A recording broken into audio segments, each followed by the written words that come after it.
أعوذ بالله من الشيطان الرجيم. بسم الله الرحمن الرحيم. من يطع الرسول فقد أطاع الله ومن تولى فما أرسلناك عليهم حفيظا.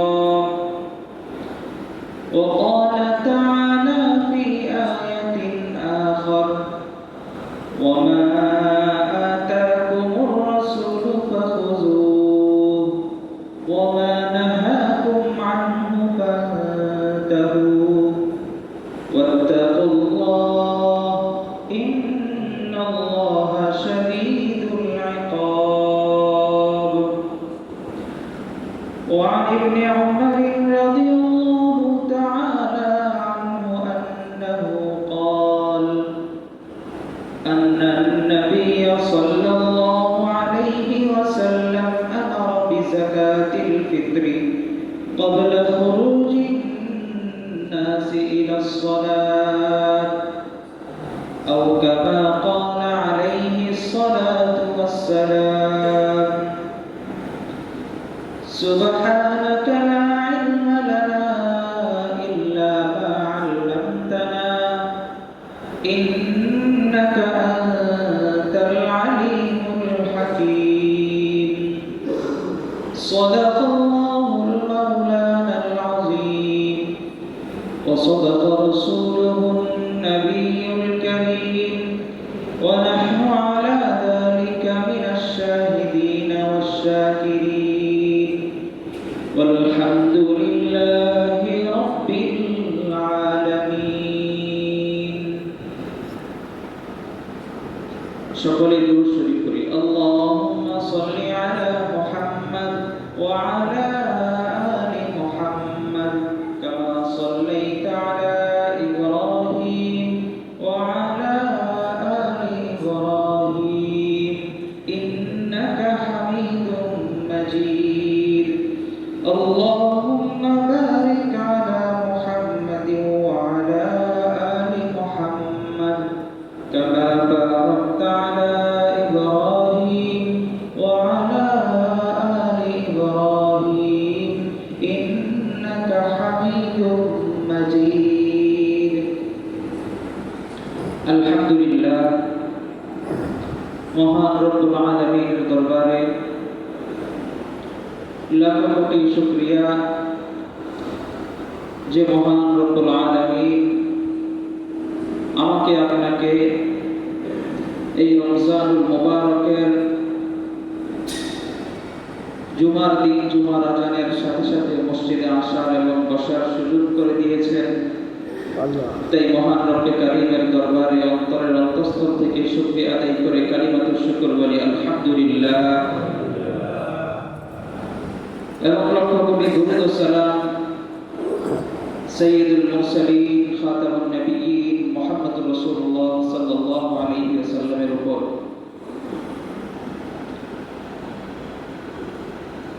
রমজানুল মুবারকের পূর্বে 2 মাস পূর্বে যখন রমজান মাসের চাঁদ উঠেছিল, তখন থেকেই আমরা রাসূলের শেখানো দোয়া করতেছিলাম আল্লাহ তাআলার কাছে, আল্লাহুম্মা বারিক লানা ফি রজব ওয়া শাবান ওয়া বাল্লিগনা রমাদান। অর্থাৎ আল্লাহ তাআলা যেন আমাদের হায়াতকে রমজানুল মুবারক পর্যন্ত পৌঁছিয়ে দেয়। সুতরাং যে ব্যক্তি এই রমজানুল মুবারকের চাঁদ ওঠার এক মুহূর্ত পূর্বেও ইন্তেকাল করেছে দুনিয়া থেকে, সেই রমজানের ফজিলত এবং বরকত থেকে মাহরুম হয়ে গিয়েছে। আর যারা এই রমজানুল মুবারক পেয়েছি, তারা এই রমজানুল মুবারকের কোনো না কোনো বরকত অবশ্যই আমরা পাবই ইনশাআল্লাহ। তো যে রমজানুল মুবারকের অপেক্ষায় আমরা ছিলাম, রমজানুল মুবারক আসবে, রমজানুল মুবারক এসেছে। প্রথম 10 দিন রহমতের 10 দিন বিদায় নিয়েছে, দ্বিতীয় দশক মাগফিরাতের দশক বিদায় নিয়েছে, এবং তৃতীয় দশকে আমরা বর্তমানে আছি নাজাতের দশক। এই দশকও আমাদের বিদায়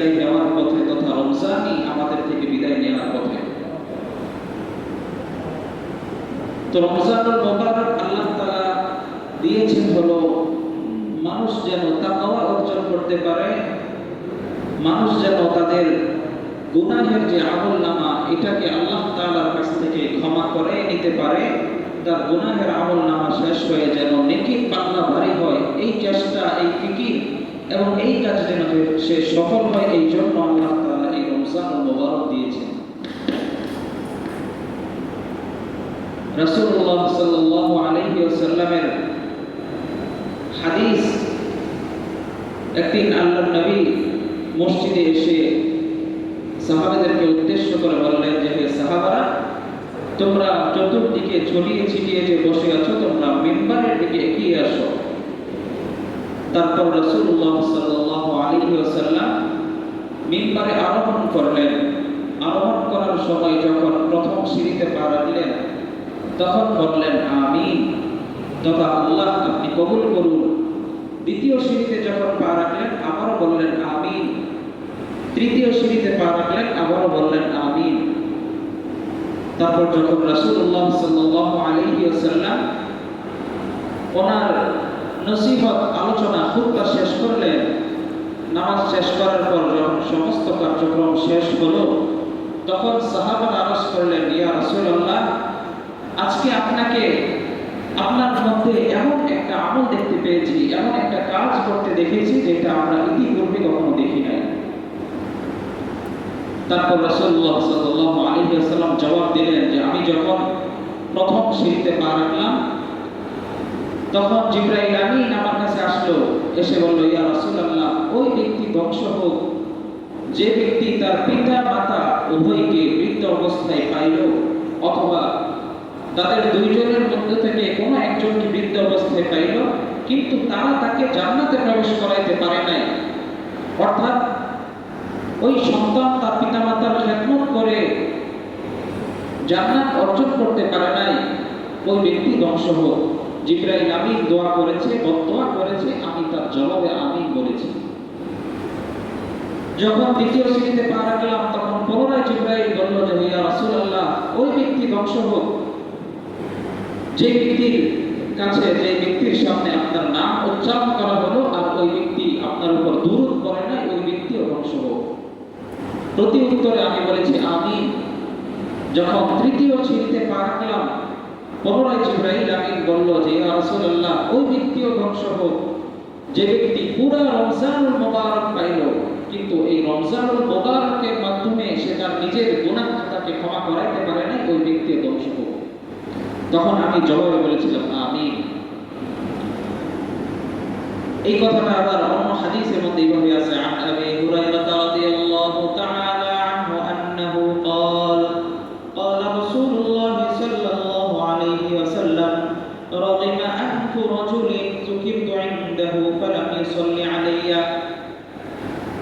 আল্লাহ রাসূল বলেন, রগিমা আনফু রাজুলিন, ওই ব্যক্তির নাক ধুলোয় দূষিত হোক, ওই ব্যক্তি ধ্বংস হোক যে ব্যক্তি যুকিরতু ইনদাহু ফালাম ইয়াসাল্লি আলাইহা, যে ব্যক্তির নিকট আমার নাম পাঠ করা হলো, আমি আল্লাহর রাসূলের কথা উচ্চারণ করা হলো কিন্তু সে আমার উপর দুরূদ পড়ল না, ওই ব্যক্তি ধ্বংস হোক। ورجم أنف رجل دخل عليه رمضان ثم انسلخ قبل أن يغفر له।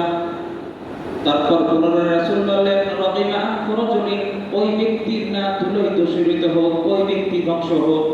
দাখালা আলাইহি রমাদান, যে ব্যক্তি রমজানুল মুবারক পাইল, রমজানুল মুবারকে প্রবেশ করলো, সুম্মা সালাফা আলাইহা সুম্মা সালাফা ক্বাবলা আন ইগফার লাহু, অতঃপর রমজানুল মুবারক আবার তার থেকে চলিয়ে গেল, বিদায় নিয়ে গেল কিন্তু তার গুনাহ সমূহ ক্ষমা হইল না, ওই ব্যক্তিও ধ্বংস হোক।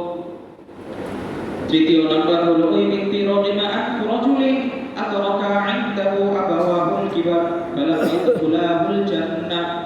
তৃতীয় ওই ব্যক্তি যে তার পিতামাতা উভয়কে অথবা কোনো একজনকে বৃদ্ধ অবস্থায় পাইল কিন্তু ওই পিতামাতা তাকে ক্ষমা করাইতে পারল না, জান্নাতে প্রবেশ করাইতে পারল না, ওই ব্যক্তিও ধ্বংস হোক।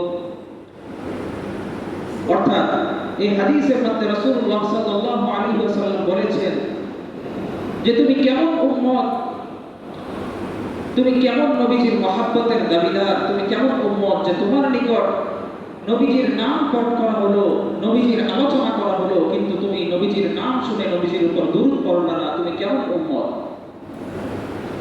তুমি কেমন মুসলমান যে তুমি এই রমজানুল মুবারক 12 মাসের মধ্যে সর্বশ্রেষ্ঠ মাস, যে রমজানুল মুবারকের এত সুযোগ, এত ভাবে আল্লাহ তাআলা ক্ষমার ঘোষণা করেছেন। আল্লাহ তাআলা বলেছেন যে আমি রমজানুল মুবারকে লক্ষ লক্ষ হাজার হাজার আমার বান্দাদের জন্য ক্ষমা করে থাকি, বান্দাদের ক্ষমা করি। তারপরেও এত বেশি বান্দার জন্য আল্লাহ তাআলা ক্ষমার ঘোষণা করেছেন, তারপরেও তুমি নিজেকে ওই সমস্ত বান্দাদের অন্তর্ভুক্ত করতে পারলে না। তুমি কেমন মুসলমান? আল্লাহ তাআলা পদে পদে ক্ষমার ঘোষণা করেছেন। ইফতারের পূর্বে দোয়া করলে ক্ষমার ঘোষণা, রোজাদারের রোজা অবস্থায় যে কোনো সময় দোয়া করলে ক্ষমার ঘোষণা, লাইলাতুল কদর দিয়েছেন শেষ দশকের মধ্যে, যেই দশকের বেজর রাতে অসংখ্য অগণিত বান্দাকে আল্লাহ তাআলা ক্ষমা করেন। কিন্তু তারপরও এত ক্ষমার মধ্যে তুমি নিজেকে শামিল করতে পারলে না। তুমি কেমন মুসলমান? তুমি কেমন সন্তান? রাসূল বলেছেন যে তোমার পিতামাতাকে তুমি বৃদ্ধ অবস্থায় পাইলা। পিতামাতা, যেই পিতামাতা তোমাকে ছোট থেকে এত কষ্ট করে লালন পালন করে, তোমার পিছনে মেহনত করে, তোমার জন্ম থেকে নিয়ে, জন্মের পূর্ব থেকে নিয়ে তোমাকে বড় করেছে, ওই পিতামাতাকে তুমি বৃদ্ধ অবস্থায় পাইলা। আর পিতামাতার খেদমত করে তুমি আল্লাহ তাআলার সন্তুষ্টি অর্জন করতে পারলা না, পিতামাতার দোয়া কামাইতে পারলা না, পিতামাতা তোমাকে জান্নাতের উপযুক্ত বানাইতে পারলো না। তুমি কেমন সন্তান আর কেমন মুসলমান? এই জন্য আজকে রমজানুল মুবারকের শেষ জুমা কিনা এটা আমরা নিশ্চিতভাবে বলতে পারবো না। হতে পারে আজকের জুমাটাই রমজানুল মুবারকের, এই রমজানুল মুবারকের শেষ জুমা, অথবা আল্লাহ চায় তো যদি 30টা রোজা হয় তাহলে আরেকটা জুমাও পাবো।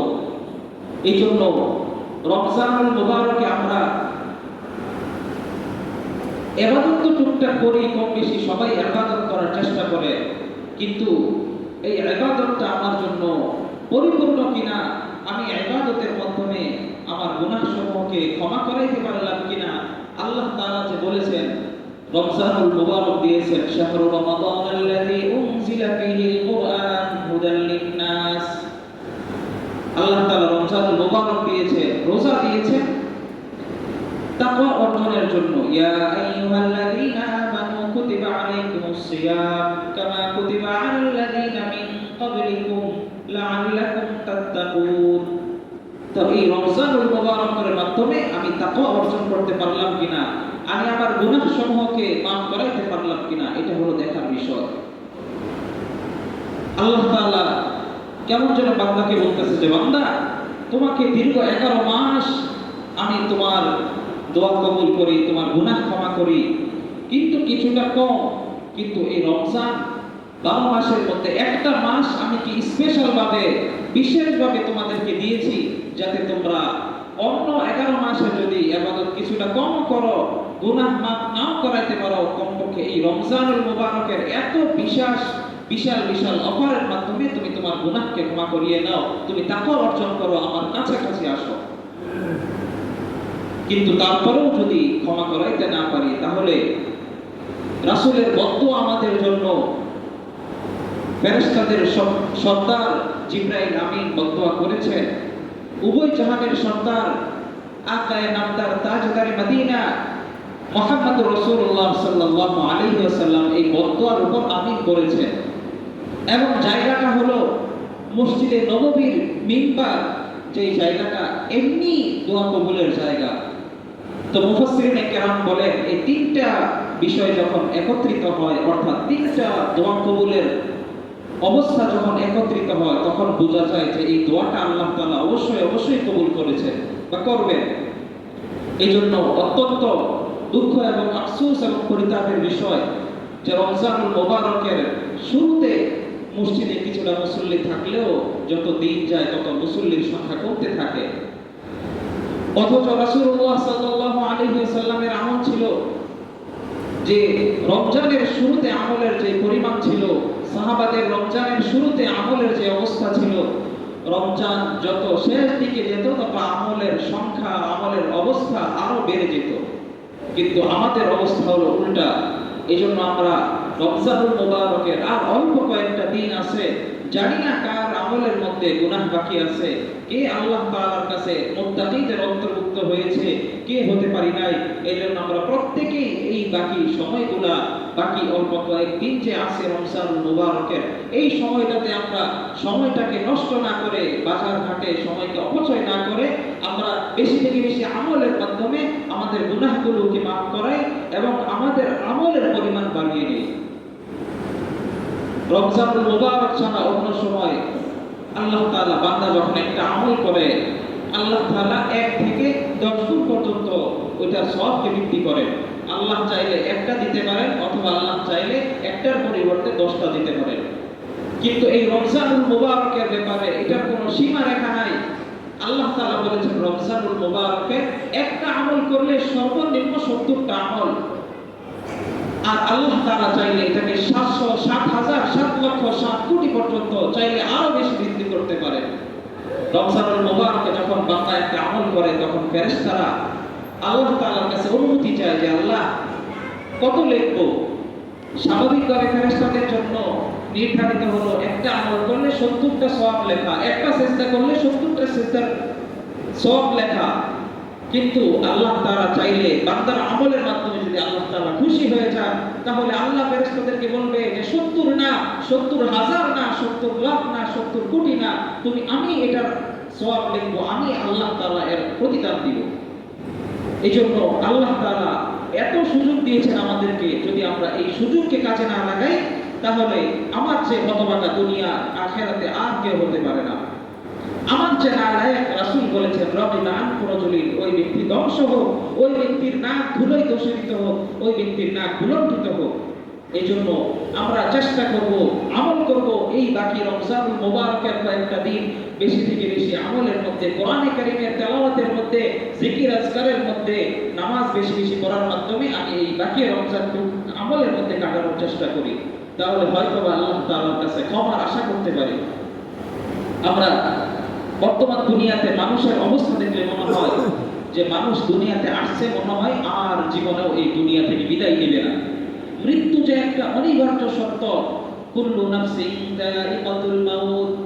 আল্লাহ তাআলা কোরআনে কারিমে বলেছেন প্রত্যেক মানুষকে মৃত্যুর স্বাদ গ্রহণ করতে হবে। কিন্তু আমাদের বর্তমান দুনিয়ার মানুষদের অবস্থা দেখলে মনে হয় যে মৃত্যু মনে হয় আমাদের জন্য না, মৃত্যু মনে হয় অন্য কোনো প্রাণী, অন্য কোনো জগতের লোকদের জন্য। কিন্তু মৃত্যু কার কখন আসবে এটার যেমন কোনো নিশ্চয়তা নাই, এবং ঠিক তদ্রূপ মৃত্যুর পরে আমার কোন অবস্থা হবে, মৃত্যুর পরে যদি আমি জান্নাতে যাব না জাহান্নামে যাব, এই ব্যাপারেও কোনো নিশ্চয়তা নাই।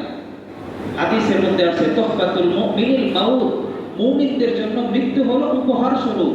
কিন্তু ওই যেই মুমিনের জন্য মৃত্যু উপহার স্বরূপ, ওই মুমিন আমরা হতে পারলাম কিনা, এটা হলো প্রশ্নের জায়গা, এটা হলো চিন্তার বিষয়। এই জন্য আমার মৃত্যু কখন আসবে, আমি কি আগামীকালকে রোজাটা রাখতে পারবো কি পারবো না, আগামী বছর রমজান আমি পাবো কি পাবো না, এটার যেহেতু কোনো নিশ্চয়তা নাই, এই জন্য আমি আমার পক্ষ থেকে চেষ্টা করতে থাকি যেন আমার যদি মৃত্যু এসেও যায়, তাহলে যেন আমার আখিরাতটা সুন্দর হয়।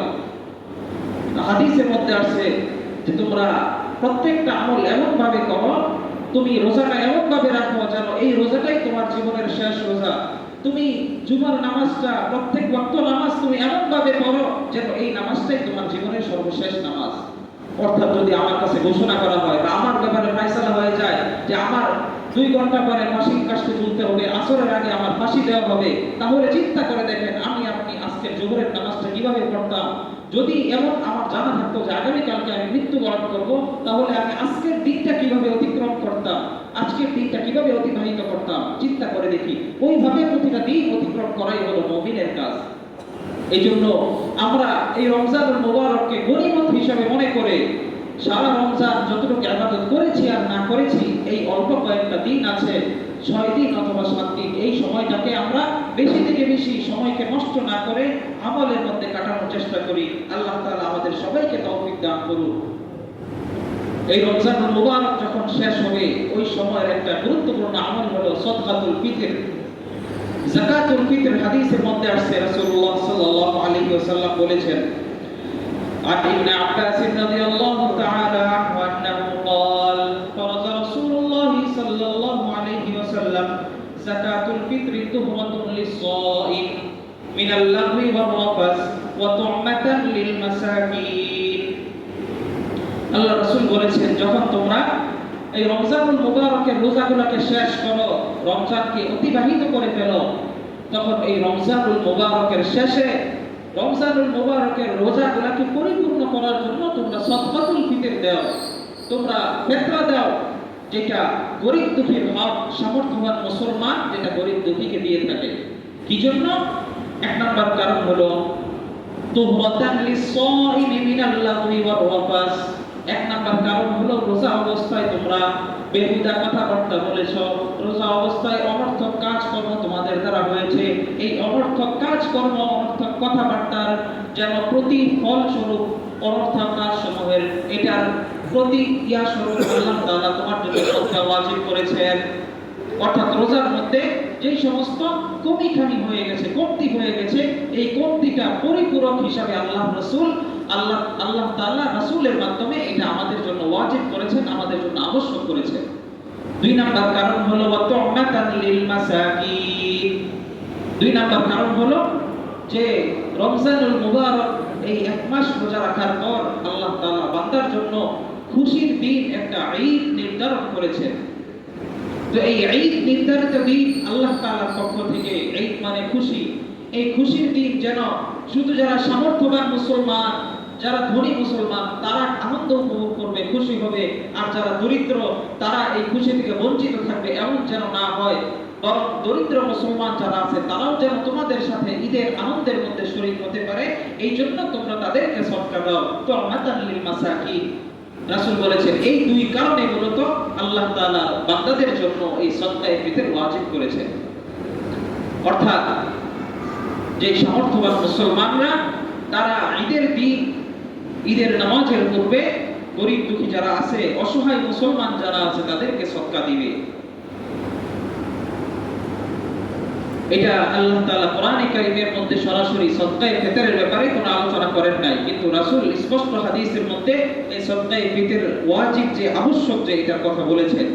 কোরআনের কারীমের মধ্যে আল্লাহ তাআলা বলেছেন মাইয়ুতি'র রাসূলা ফাকাদ আতাআল্লাহ ওয়া মান তাওয়াল্লা ফামা আরসালনাকা আলাইহিম হাফিযা। মাইয়ুতি'র রাসূলা ফাকাদ আতাআল্লাহ। যে ব্যক্তি আল্লাহর রাসূলের অনুসরণ করবে, আল্লাহর রাসূলের যে সমস্ত কথা রাসূল বলেছেন ওই সমস্ত বিষয়ের অনুসরণ করবে, সে যেন আল্লাহ তাআলারই অনুসরণ করলো। আর যে ব্যক্তি রাসূলের অনুসরণ করবে না, সে পক্ষান্তরে ফলাফল স্বরূপ সে আল্লাহ তাআলার অনুসরণ করলো না। এই জন্য আল্লাহর রাসূল আমাদের উপরে সদকায়ে ফিতর ওয়াজিব করেছেন। এই জন্য আমরা প্রত্যেকেই সদকায়ে ফিতর আদায় করার চেষ্টা করব। এটা দরিদ্র মুসলমানের হক। অন্য হাদিসের মধ্যে রাসূল বলেছেন আফশুস সালামা ওয়া আত'ইমুত তাআম। তোমরা মুসলমানদেরকে সালাম দাও, এটা তোমার অপর ভাইয়ের হক। ওয়া আত'ইমুত তাআম, এবং তোমার ভাইদেরকে তুমি খাবার খাওয়াও।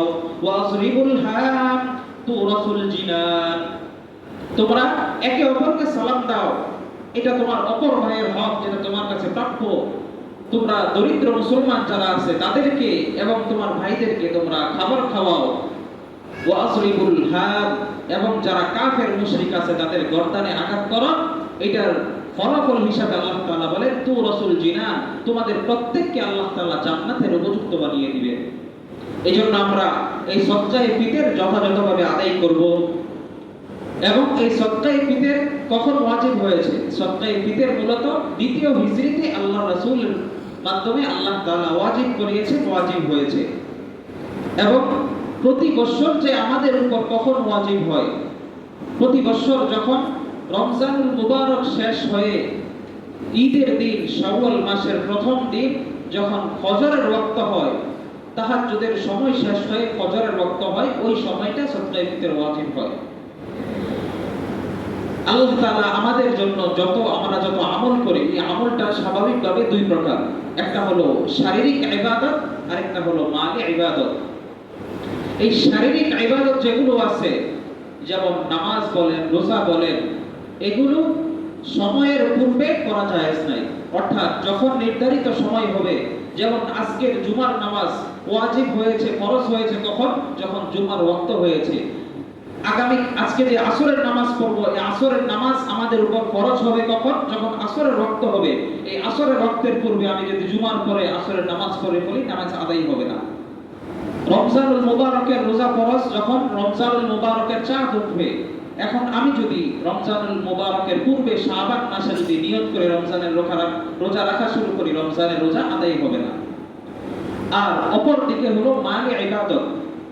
এই মালে ইবাদতের ব্যাপারে ধন সম্পদের ইবাদত যেগুলো আছে, যাকাত বলেন, সদকা ফিতর বলেন, যেগুলো ফরজ নির্ধারিত, এগুলো সময়ের পূর্বে যদি আদায় করে ফেলে তাহলে আদায় হয়ে যাবে। সদকা ফিতরটা কখন ওয়াজিব হয়? হাদিসের মধ্যে আসছে রাসূলুল্লাহ সাল্লাল্লাহু আলাইহি ওয়াসাল্লাম বলেছেন, আমারু বিযাকাতিল ফিতরি ক্বাবলা খুরুজিন নাস ইলা সালাহ। রাসূল বলেছেন, তোমরা ঈদের নামাজে যাওয়ার পূর্বে সদকা ফিতরটা ওয়াজিব, সদকা ফিতর আদায় করো। অর্থাৎ ঈদের দিন ঈদের নামাজে যাওয়ার পূর্বে তোমরা এটা আদায় করো। এই হাদিস থেকে মুফাসসিরিনে কেরামের মধ্যে ইখতিলাফ হয়েছে, কারণ এই সদকা ফিতরটা হলো রোজার মধ্যে প্রতিষেধক স্বরূপ, যে রোজার মধ্যে আমার কোনো কমতি হয়েছে, এটা একটা যেন পরিপূর্ণ হয়ে যায় এটার জন্য, অথবা আমাদের উপর রমজানুল মুবারকের রোজা ফরজ ছিল, এই ফরজটা শেষ হয়েছে ওই শাওয়ালের 1 তারিখে ঈদের দিন, সেই ফরজটা শেষ হলো, আমরা দিনের বেলাও খাবার খাওয়ার জন্য উপযুক্ত হলাম, দিনের বেলাও আমাদের জন্য খাবার খাওয়া আল্লাহ তাআলা জায়েজ করে দিয়েছেন, এই জন্য এই সদকা ফিতরটা ওয়াজিব হয়েছে, সদকা ফিতরটা আবশ্যক হয়েছে। এখন এই হাদিস থেকে আহনাফ উলামায়ে কেরাম অর্থাৎ ইমাম আবু হানিফা রাহমাতুল্লাহি আলাইহি এবং ইমাম মালিক রাহমাতুল্লাহি আলাইহি, অর্থাৎ হানাফি মাযহাবের আলেমগণ এবং মালিকি মাযহাবের আলেমগণ, তারা বলে যে এই সদকা ফিতরটা ওয়াজিব হয় হলো ওই শাওয়াল মাসের 1 তারিখ ঈদের দিন যখন সুবহে সাদিক হয়, অর্থাৎ ফজরের ওয়াক্ত হয়, ওই সময়টা সদকা ফিতরটা আবশ্যক হয়। অর্থাৎ এর ফলাফল হলো, যদি কোনো ব্যক্তি, কোনো বাচ্চা যদি এই সকালবেলা ফজরের ওয়াক্ত হওয়ার পূর্বে, শাওয়ালের 1 তারিখ ফজরের ওয়াক্ত হওয়ার পূর্বে জন্মগ্রহণ করে, তাহলে তার সদকা ফিতর দিতে হবে।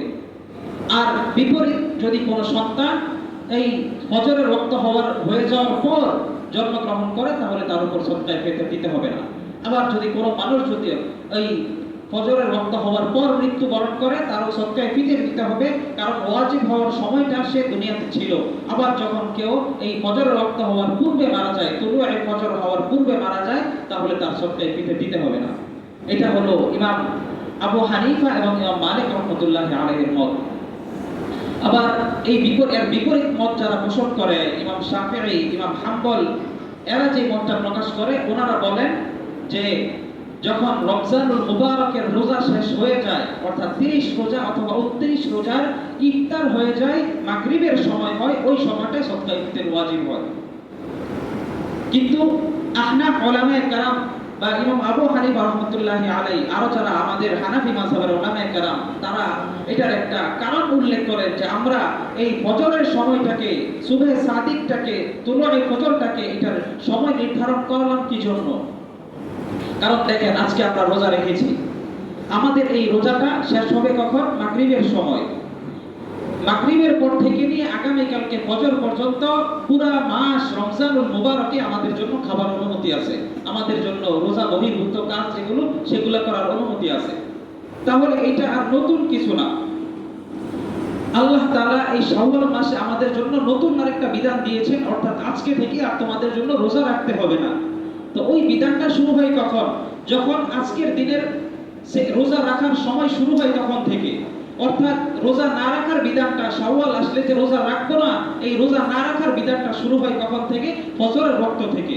অর্থাৎ আমরা 30 রোজা পর্যন্ত, 30 রোজার দিনও আমরা সুবহে সাদিক থেকে নিয়ে, ফজর থেকে নিয়ে মাগরিব পর্যন্ত খাবার থেকে বিরত ছিলাম, কিন্তু শাওয়ালের দিন আমরা এই ফজর থেকে নিয়ে মাগরিব পর্যন্ত আমাদের জন্য আর রোজার বিধান নাই, বিধায় আমরা এই দিনটাকে রোজা ছাড়া অন্য সময়ের মতো থাকবো। এই জন্য আল্লাহ তাআলা সদকা ফিতর দিয়েছেন। বুঝে আসছে কিনা যে আমরা যে এটার উপর আমল করেছি, এটা আমাদের জন্য, যদি কোনো ব্যক্তি রমজানুল মুবারকে জন্মগ্রহণ করে কোনো বাচ্চা, আবার কেউ যদি মৃত্যুবরণ করে রমজানের অনেক পূর্বে, তাহলে ইখতিলাফ থাকে না। কিন্তু সমস্যা হলো এই সময়ের মধ্যে, অর্থাৎ 30 রোজার বা 29তম রোজার সে ইফতার থেকে নিয়ে ফজরের ভিতরে যখন কোনো বাচ্চা জন্মগ্রহণ করে অথবা মৃত্যুবরণ করে তাদের জন্য হলো ইখতিলাফের বিষয়। আমাদের জন্য ইখতিলাফের কোনো দরকার নাই। আমাদের মাযহাবের নির্ধারিত ফয়সালা হলো যে ব্যক্তি ঈদের দিন সুবহে সাদিক ফজরের সময় দুনিয়াতে থাকবে ওই ব্যক্তির সদকায়ে ফিতর আদায় করতে হবে। এখন কথা হলো, শুরুতেই বলেছিলাম যে মানুষের আমল হলো দুই প্রকার, একটা হলো মালি আমল, মালি ইবাদত, আর একটা হলো বদনি ইবাদত, শারীরিক ইবাদত। তো এই শারীরিক ইবাদত যেগুলো আছে এগুলো নির্ধারিত সময়ের পূর্বে যদি আদায় করে আদায় হবে না। যেমন ফজরের নামাজের ওয়াক্ত হওয়ার পূর্বে যদি ফজরের নামাজ আদায় করে আদায় হবে না, জোহরের নামাজের ওয়াক্ত হওয়ার পূর্বে যদি আদায় করে আদায় হবে না। কিন্তু মালি ইবাদত যেগুলো আছে এগুলো যদি সময়ের পূর্বে আদায় করে তাহলে নিয়ত অনুযায়ী আদায় হয়ে যাবে। এই জন্য আমার উপর যাকাত ফরজ হলো রমজান মাসে, কিন্তু আমি যাকাত আদায় করে দিলাম রমজানের পূর্বে রজব মাসে অথবা শাবান মাসে, তাহলে এই যাকাত যেমন আদায় হয়ে যাবে ঠিক তদ্রূপ সদকায়ে ফিতর রাসূল বলেছেন ঈদগাহে আসার পূর্বে পূর্বে তোমরা আদায় করো। এখন আমি যদি আরো পূর্বে রমজানে আদায় করে ফেলি তাহলে এটা আদায় হয়ে যাবে। যেমন দেখেন হজ একটা ইবাদত, এই হজ এমন একটা ইবাদত যেটা মালি ইবাদত এবং সাথে সাথে বদনি ইবাদত, অর্থাৎ শারীরিক এবং আর্থিক দুইটা ইবাদতের সমষ্টি হলো হজ। এখন আমি সম্পদের মালিক হলাম, আমার উপর হজ ফরজ হলো। এরপর যেমন যদি আমি বাইতুল্লাহ গেলাম, হজ আদায় করলাম, তাহলে আমি যদি এখন বাইতুল্লাহ যাওয়ার পর হজের সময়ের পূর্বে যদি আদায় করি আদায় হবে না, কারণ হজের মধ্যে শারীরিক এবং আর্থিক ইবাদতের সমন্বয় রয়েছে। এই জন্য আমি আর্থিক সচ্ছলতা হওয়ার পর হজ আমার উপর খরচ হওয়ার পরেও যদি আমি হজের নির্ধারিত সময়ের পূর্বে জিলহজ মাসের পূর্বে যদি আমি হজ আদায় করি, হজের যে সমস্ত আমল আছে এগুলো করি, তাহলে আমার দ্বারা হজ আদায় হবে না। আবার উদাহরণস্বরূপ ধরেন আমি সম্পদের মালিক না, কিন্তু কেউ আমাকে বদলি হজ না, আমাকে এমনি হজ করাবে, তখন আমি নিয়ত করলাম আমি হজ করব। আমার কিন্তু সামর্থ্য, যে টাকা পয়সার আর্থিক সামর্থ্যতা আছে এটা আমার আসে নাই, কিন্তু আমি যদি এই জন্য আগে আগে গিয়ে আদায় করে ফেলি, যদি আমি হজে যাই আর নির্ধারিত সময় আদায় করি তাহলে আদায় হয়ে যাবে। এটাই হলো বোঝানোর বিষয় যে আর্থিক যে সমস্ত আমল আছে এগুলো নির্ধারিত সময়ের পূর্বে যখন আমার উপর ওয়াজিব হয়, যখন আমার উপর ফরজ হয়, এই ফরজের নির্ধারিত সময়ের আগে যদি আমি আদায় করে ফেলি আদায় হয়ে যাবে। এই জন্য সদকায়ে ফিতর আমরা যথাযথভাবে আদায় করব এবং সর্বশেষ আমরা ঈদের নামাজের যাওয়ার আগে আদায় করব, আর এর পূর্বে যদি আদায় করি তাহলে হয়ে যাবে। হাদিসের মধ্যে আসছে ফামান আদাহা ক্বাবলা আস-সালাত ফাহিয়া যাকাতুন মাকবুলা, যদি আমি নামাজে যাওয়ার আগে ঈদের নামাজ যাওয়ার আগে আদায় করি তাহলে এটার জন্য একটা নির্ধারিত সদকায়ে ফিতরের যে বিশাল পরিমাণ সওয়াব আছে এটা আমার অর্জন হবে। ওমান আদাহা বা'দা আস-সালাত, আর যদি কেউ নামাজের পূর্বে আদায় করতে না পারে না করে তাহলে তারপরেও যদি আদায় করে তাহলে আদায় হবে, কিন্তু এই নির্ধারিত একেবারে সদকায়ে ফিতরের যে সওয়াবটা আছে এটা হবে না, আমার থেকে আদায় হয়ে যাবে। নরমাল সাধারণ যে সদকার সওয়াব এই সওয়াব আমার আমলনামায় আসবে। এই জন্য আমরা প্রত্যেকেই চেষ্টা করব যে আমরা আমাদের সদকায়ে ফিতরটা এটা ঈদের নামাজের পূর্বেই আদায় করে ফেলব। এখন কথা হলো কারা সদকায়ে ফিতর আদায় করবে, কে কে সদকায়ে ফিতর দিবে? আমরা জানি যে যাকাতের জন্য শর্ত হলো যে স্বর্ণ, রূপা এবং টাকা পয়সা এগুলা নির্ধারিত যে নেসাব পরিমাণ আছে এই নেসাব পরিমাণ যখন হয় তখন 1 বছর অতিক্রম হওয়ার পর তার উপর যাকাত আবশ্যক হয়। কিন্তু সদকায়ে ফিতরের ক্ষেত্রে মাসআলা হলো যে আমার জন্য নির্ধারিত কোনো সম্পদ নাই, আমার একেবারে প্রয়োজনীয় যে সমস্ত সম্পদ আছে, যেমন আমার প্রয়োজন হলো স্বাভাবিকভাবে মানুষের প্রয়োজন হলো 3 সেট জামা, 3টা জামা। স্বাভাবিকভাবে মানুষের প্রয়োজন হলো একটা ছোট্ট ঘর যেটাতে সে থাকতে পারবে। এরকম একেবারে প্রয়োজনীয় জিনিস অতিরিক্ত যে সমস্ত মাল আছে, আমার মালিকানায় যে সমস্ত সম্পদ আছে এই সমস্ত সম্পদকে হিসাব করে যদি আমার সম্পদটা নেসাব পরিমাণ হয় তাহলে আমার সদকায়ে ফিতর আদায় করতে হবে। অর্থাৎ যাকাতের জন্য নির্ধারিত সম্পদের মালে নেসাব হওয়া শর্ত, নির্ধারিত পর্যায়ে পৌঁছা শর্ত, কিন্তু সদকায়ে ফিতরের ক্ষেত্রে নির্ধারিত মাল না, বরং আমার যত মাল আছে আমার মালিকানা এই সমস্ত মাল হিসাব করে যদি আমি না মালে নেসাব পরিমাণ সম্পদের মালিক হই তাহলে আমার উপর সদকায়ে ফিতর ওয়াজিব।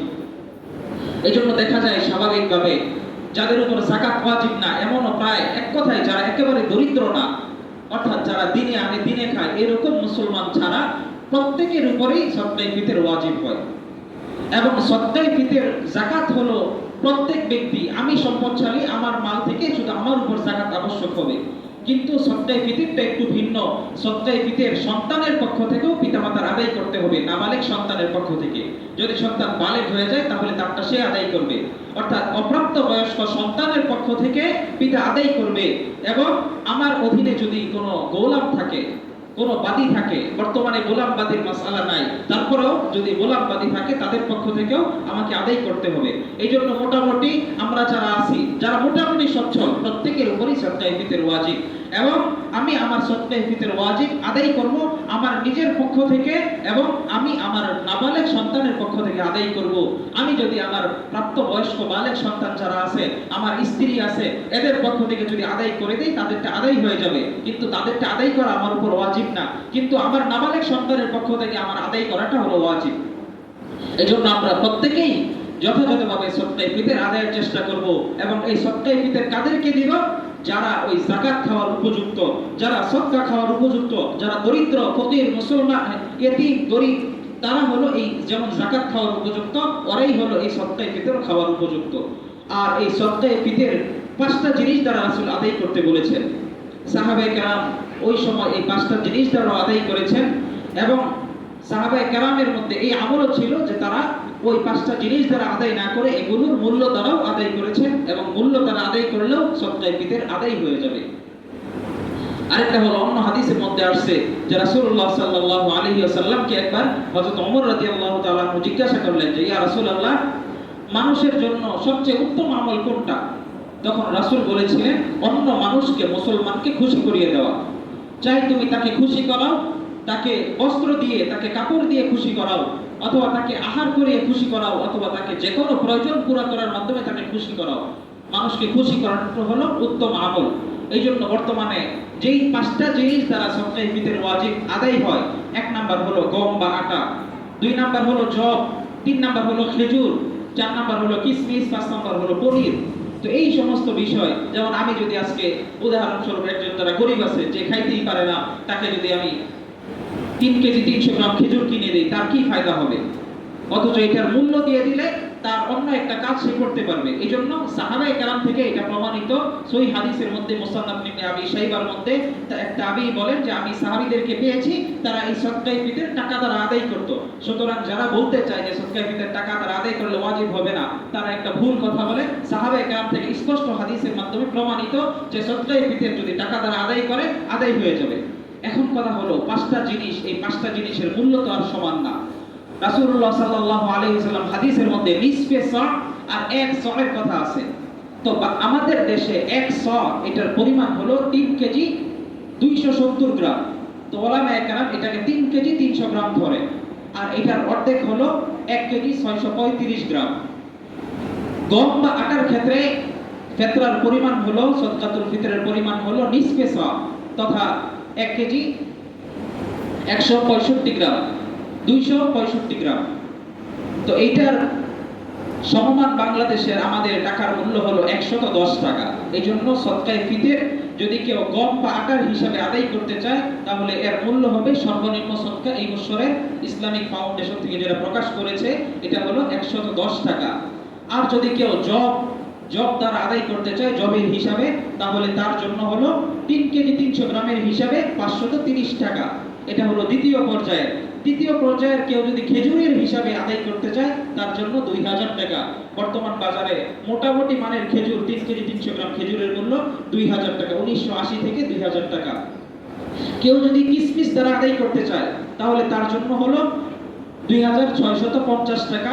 আর যদি কেউ সবচেয়ে বেশি দামি যেটা পনির, এই পনিরের মাধ্যমে আদায় করতে চায়, তার জন্য 2800 টাকা। এই মোট 5 ভাবে সদকায়ে ফিতর আদায় করা যায়।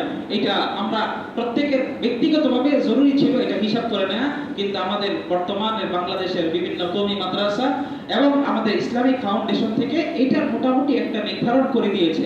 ওই 5-10 টাকা 20 টাকা কম বেশি হতে পারে।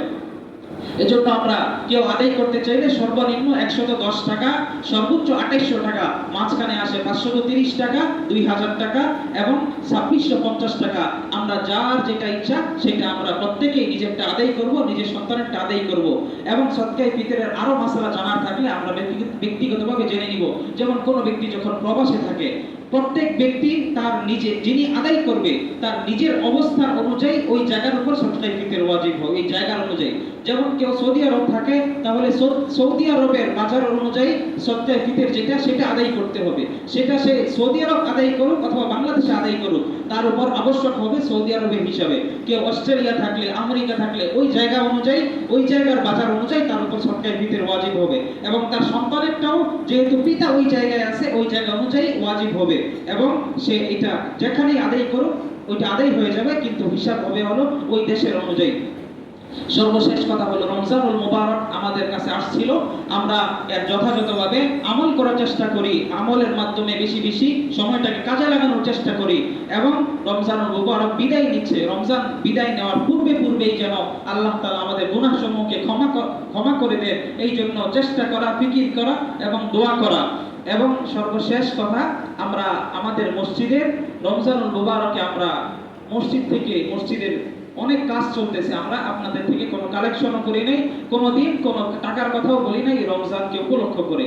আমরা এমনিতেই জানি যে অন্য সময়ে দান করা, রমজানুল মুবারকে দান করার চেয়ে, রমজানুল মুবারকে দান করা তার চেয়ে 70 গুণ বেশি উত্তম। কমপক্ষে আল্লাহ তাআলা চাইলে আমার নিয়তের উপর, আমার ইখলাসের উপর আরো অনেক বেশি দান সওয়াব দিতে পারেন, বিনিময় দিতে পারেন।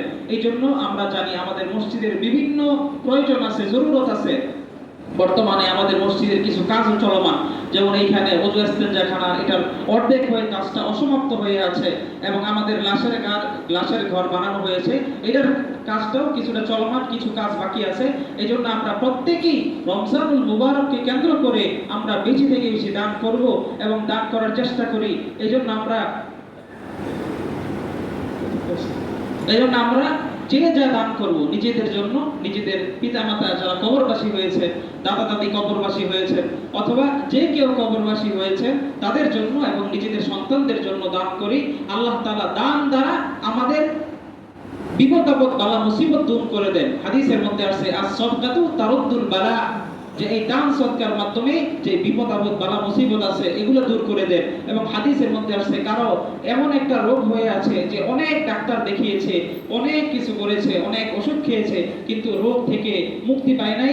এইজন্য কিন্তু রোগ থেকে মুক্তি না পাওয়ার পর সে যদি ইখলাসের সহিত দান করে, দেখা যাবে এই দানের মাধ্যমে আল্লাহ তাআলা এই হাজার ওষুধ খাওয়ার মাধ্যমে, হাজার ডাক্তার দেখানোর দ্বারা, হাজার দেশ বিদেশ চিকিৎসা করার দ্বারা যেই রোগ থেকে সে মুক্ত হয় নাই, এই সাধারণ একটা দানের মাধ্যমে আল্লাহ তাআলা তাকে মুক্ত করে দিবেন।